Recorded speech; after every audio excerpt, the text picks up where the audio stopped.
If I were to ask you what the biggest disasters in gaming have been recently, well, what would you say?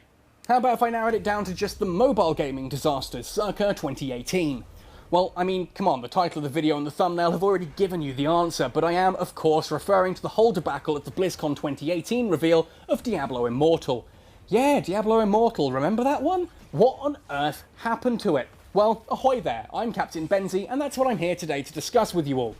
Now, before we jump in, if you do enjoy my content, it's really helpful if you let me know by liking the video and subscribing to the channel if you haven't already. Ding that bell to be alerted when the next mobile gaming video made entirely on a Razer Phone 2 goes live.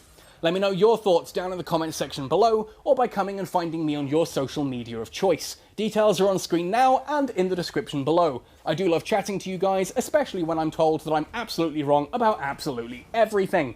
Cool, that's all out of the way, thanks for listening, let's jump right in.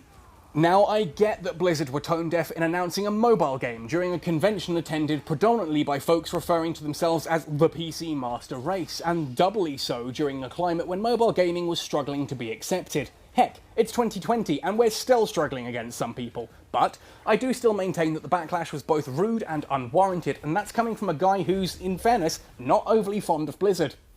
Mobile gaming has already massively overtaken PC and console gaming in terms of market share, and that shows absolutely no sign whatsoever of slowing down in the slightest. But I'm not here to argue the merits of mobile gaming with you either. I've already done that, and if you want to debate that topic with me, well, at least have the courtesy of going and watching my defense of mobile gaming video by clicking the card at the top of the screen first.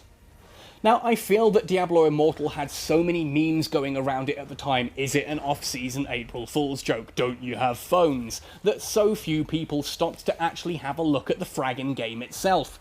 I had a couple of mates on the floor at Blizzcon who gave it a whirl, and all of them came away at least somewhat impressed. So you know what, let's actually stop and have a look at the game for a few.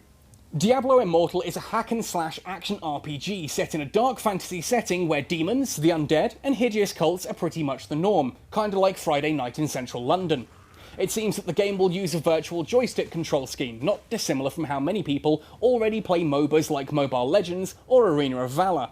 But for those coming from Diablo 3 on PC and console, well, I do hope that mobile controller support is also included, along with a tap-to-move option in the veins of how it's click-to-move on PC. I wholeheartedly believe that players should have a choice in how they play their games.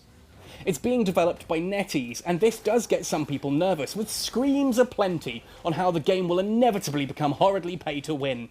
As is so often the case with people squawking doom and gloom about video games, those screams are casually ignoring several key points.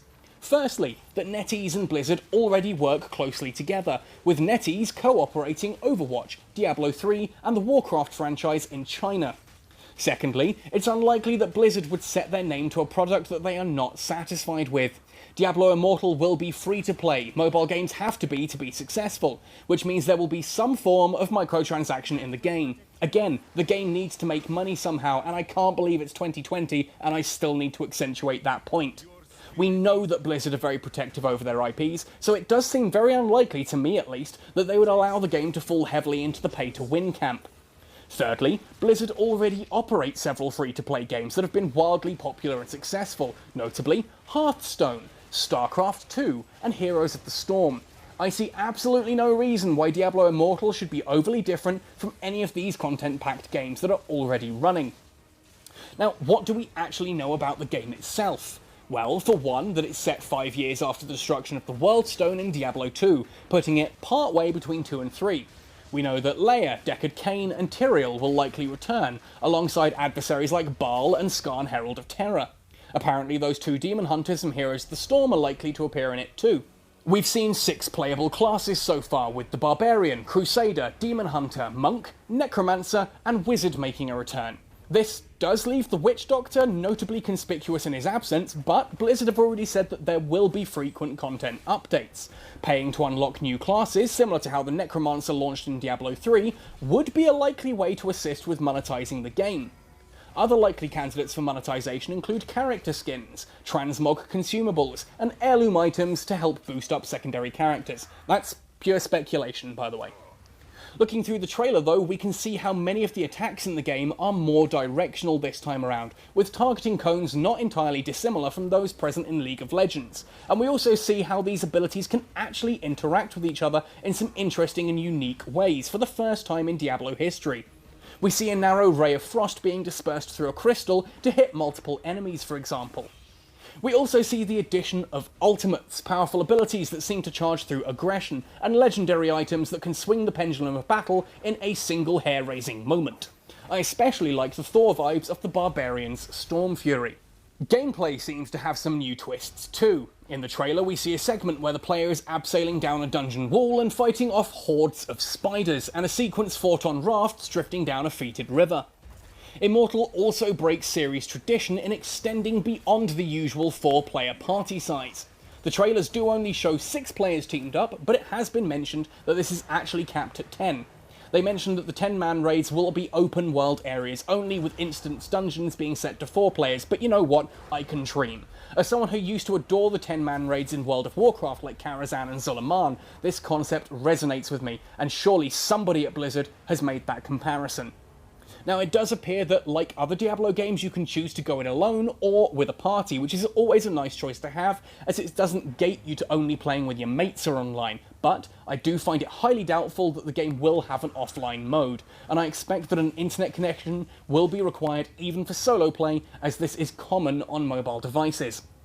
Now, whilst Blizzard have stated that not every game will be for every person, and that Diablo Immortal will be different, they have assured fans that they will be working hard to create a game that will be a good, authentic experience for the Blizzard games we bring to the mobile platform, and one that accounts for and welcomes every type of player, from our most die-hard Diablo veterans to those who'll be exploring Sanctuary for the first time. Now, we had originally expected Diablo Immortal to land sometime during 2019. Obviously, that's not happened. As NetEase had said, the game was all but complete, but here we are in 2020, we still don't have a release date yet. With games like PUBG Mobile and Call of Duty Mobile going from strength to strength, with Riot about to bring 3 massive titles to mobile this year, and with NetEase already poised to launch EVE Echoes, 2020 is looking to be a strong year for mobile gaming.